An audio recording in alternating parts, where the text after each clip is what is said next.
Let me ask you this. Trump's daughter is married to a Jew, so he's got Jewish children. She's a Jew because his first wife was a Jew, Alex. I know this because she never went through the mikvah service. See, every Goyish girl who wants to convert to Judaism to marry a Jewish boy, Jared, has to go through the mikvah. These are something I understand. Nobody else does. She never did. She didn't have to because Ivanka is a Jew. You look at her face. We all know. Well, here's what I cross, they look at my face. We know each other. Okay. She never went through the mikvah. She's already a Jew because Jews trace their race, and the race is everything. Through the mother. Judaism. It's everything through the mother. Okay. Which genetically is accurate because that's the mitochondrial DNA passed on. The males only get one copy. The females get two. Well, it never used to be biblically speaking. If you want to go back to the Bible, and you brought up the Bible, Judaism today is not Judaism of the Old Testament. Well, if you want to get into that, we can. I people should hear. But you brought it up. I was just Christianity. Let me show you something. Let me show you something. Warren Buffett don't. Give me a control of a nation's money, and I care not who makes its laws. America lost its sovereignty in 1913 when the Jews from Europe, headed by Paul Warburg and his brother Max Warburg, who were connected to the Rothschild dynasty. Those are the real big boys, and they took over our money printing. And Andrew Jackson wanted nothing to do with it. He's the real hero. Are we going to have another Andrew Jackson? You're not going to get it with Trump because he is tied into Jewish money with all his real estate. He's what? He's a useful boy. That's what we would call him growing up. We would call him that's what my dad would call him. He's a useful boy. All U.S. presidents strongly support Israel, which is known as an unsinkable aircraft carrier for the United States in one of the most strategic regions on Earth. However, Donald Trump has taken it to a whole new level. When Trump was campaigning for president in 2024, he told the Israeli-American Council, quote, "I was the best friend Israel ever had." I was there 4 years, gave them billions and billions of dollars. I was the best friend Israel ever had.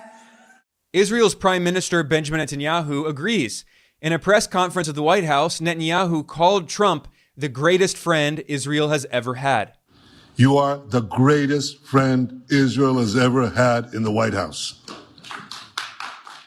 Since he returned to the White House for a second term as U.S. president, Trump has been as pro-Israel as he could possibly be, and as anti-Palestinian as he could possibly be. In fact, in a meeting at the White House with Israel's Prime Minister Benjamin Netanyahu, Trump announced that he wants to expel all Palestinians from Gaza, and he plans to take over the Palestinian territory, saying the U.S. will own Gaza. The U.S. will take over the Gaza Strip, and we will do a job with it, too. We'll own it.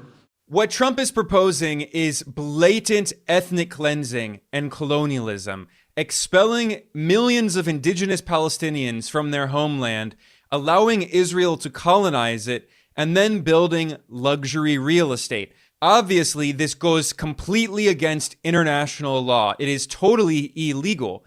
But there's another element of this, because all U.S. presidents have supported Israel's illegal colonization of Palestinian territories, which goes back decades. This is not new. But Trump has been explicit, very blatant about his intention to colonize Palestinian territory, and his family can profit from the expansion of Israeli settlements and the construction of luxury real estate in Gaza. Of course, Trump became a billionaire through real estate development, and his son-in-law, Jared Kushner, who's married to Trump's daughter, Ivanka, is also a very rich real estate developer. And it's not a coincidence that Jared Kushner has invested very significantly in firms in Israel that profit from the expansion of Israeli settlements. And Trump and Kushner have both publicly proposed ethnically cleansing Palestinians, expelling them from Gaza, clearing out all of the rubble, because Israel, with U.S. support, has basically destroyed almost all of the buildings there. And then Trump and Kushner hope to profit from building luxury real estate. Trump proposed this in a press conference with Netanyahu on the 4th of February, in which he announced that the U.S. would take over Gaza. And then he says the U.S. will clear out all of the destroyed buildings and the U.S. will rebuild. And of course, what he didn't mention is that he and his family will profit from that.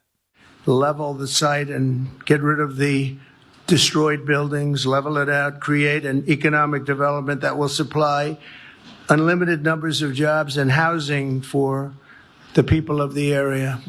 Do a real job, do something different. Just can't go back. If you go back, it's going to end up the same way it has for 100 years. That was not the first time that Trump floated the possibility of building in Gaza.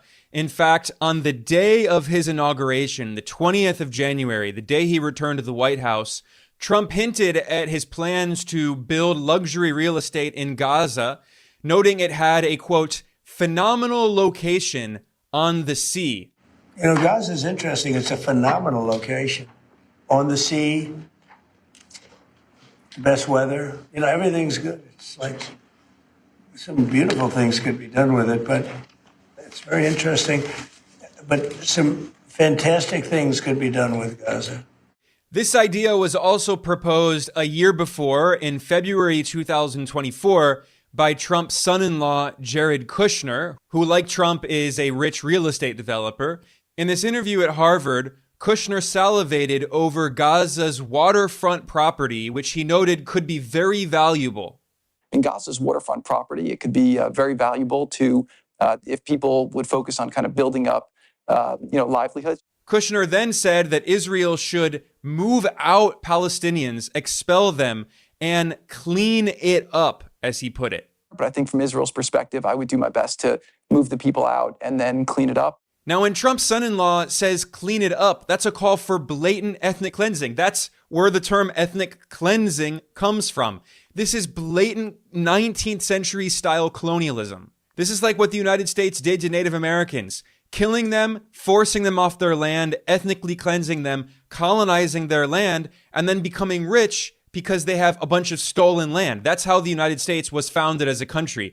And Canada and Australia and Israel. And Israel continues to be in the process of ethnic cleansing, continuing the ethnic cleansing of Palestinians that began with the formation of Israel in 1948 in what was known as the Nakba, in which the majority of indigenous Palestinians were expelled, kicked off their land.